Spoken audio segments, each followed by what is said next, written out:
AI लाभदायक है, लेकिन एआई कितना खतरनाक है यह भी हम सभी को समझ लेना चाहिए। अच्छा, एक उदाहरण अभी पेश हुआ है कि एक महिला सांसद ने अपनी नग्न फोटो भरी संसद में दिखाई।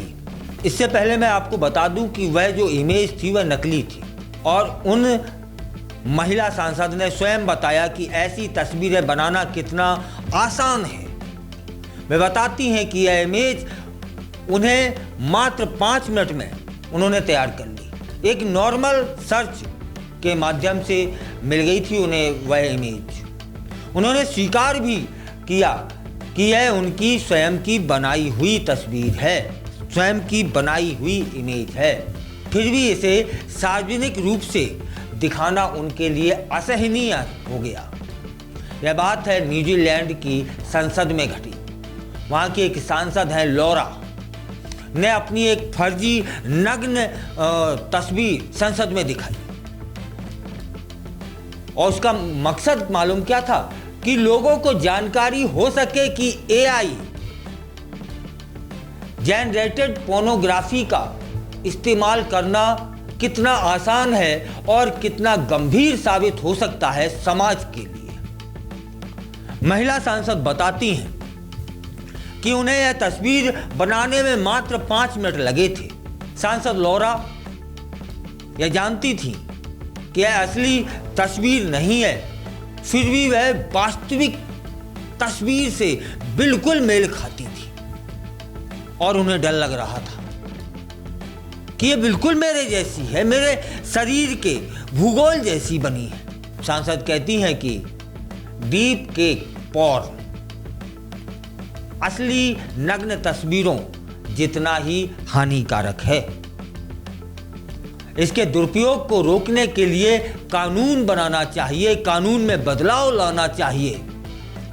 युवा पीढ़ी को इस तकनीक के खतरों के विषय में बता देना चाहिए, जागरूक कर देना चाहिए, क्योंकि इसका इस्तेमाल अक्सर ब्लैकमेल और उत्पीड़न के लिए किया जाता है, जिसके गंभीर परिणाम हो सकते हैं और समाज इसके गंभीर परिणामों को देख भी रहा है।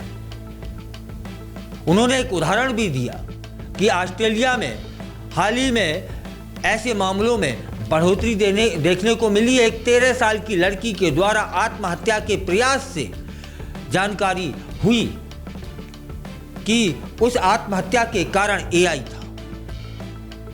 साइबर सुरक्षा विशेषज्ञ मैकलिन भी मानने लगी हैं कि इस समस्या का समाधान केवल तकनीकी नियंत्रण में नहीं रह गया है, बल्कि सामाजिक जागरूकता और शिक्षा में भी है। तब फिर जान लेते हैं कि डीप केक क्या होता है, यह कैसे काम करता है। डीप केक एक एआई आधारित तकनीक होती है जो किसी एक व्यक्ति के चेहरे को दूसरे के चेहरे में बदलकर फर्जी वीडियो और फोटो तैयार कर देती है और यह इतना प्रभावी होता है कि असली को भी मात दे देता है। दोनों में, असली में और नकली में अंतर करना मुश्किल बैठ जाता है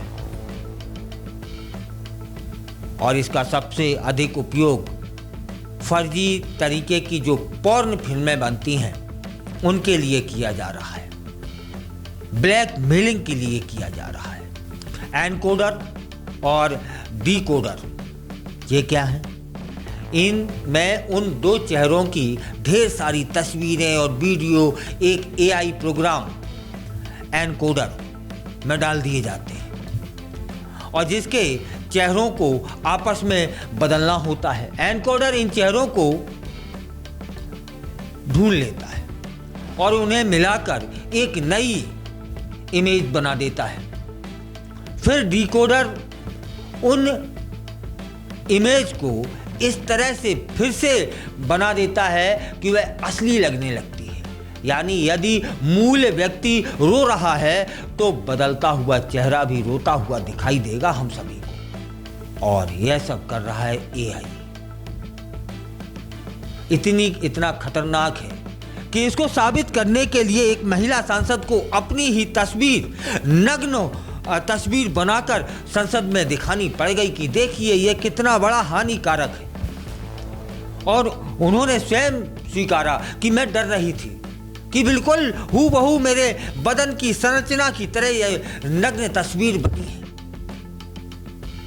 तो लोग ब्लैकमेलिंग करने के लिए क्या क्या ना कर रहे होंगे। इस ओर दुनिया को, एक्सपर्टों को सोचना होगा। इस ओर कोई नए और कठोर कानून बनाने होंगे। यह इतना एक्सपर्ट है यह एआई तकनीक की पहचानना मुश्किल हो जाता है कि असली कौन है और नकली कौन है। फिलहाल यह महिला सांसद द्वारा अपनी बनाई गई नग्न तस्वीर सिर्फ इसलिए बनाई कि वह जागरूकता ला सके और संसद में पेश करके बताई कि इस पे कोई नियम कानून तो बनाओ साहब। कई दुर्घटनाएं हो गई हैं, कई लोग ब्लैकमेल हो चुके हैं। बिल्कुल हूबहू बनता है। अब समस्या यह है कि अब तकनीक इतनी ज़्यादा यह मजबूत होती चली जा रही है कि सामान्य व्यक्तियों की पकड़ में कई वीडियो बिल्कुल नहीं आते हैं। इनमें उच्च क्षमता के कंप्यूटर और आधुनिक तकनीक से लंबी मेहनत के बाद बनाया जाता है। कई कंपनियां रिसर्च में लगी हुई हैं। इनकी कमियों को खोजने में लगातार प्रयास हो रहे हैं जिससे लोग जान सकें कि कोई वीडियो या फर्जी है या असली है। लेकिन फर्जी असली वीडियो पहचानने में समय लग जाता है। उस समय से पहले कई बार दुर्घटनाएं देखने को मिली हैं। लोग ब्लैकमेल हो जाते हैं और कई घटनाएं तो ऐसी हुई हैं पूरी दुनिया में देखने को मिली हैं कि आत्महत्याएं भी लोगों ने कर ली। तब फिर प्रश्न है कि इससे पहले, किससे पहले, सच आने से पहले, अंतर झूठ और सच का पहचानने से पहले कानून बना दिया जाए।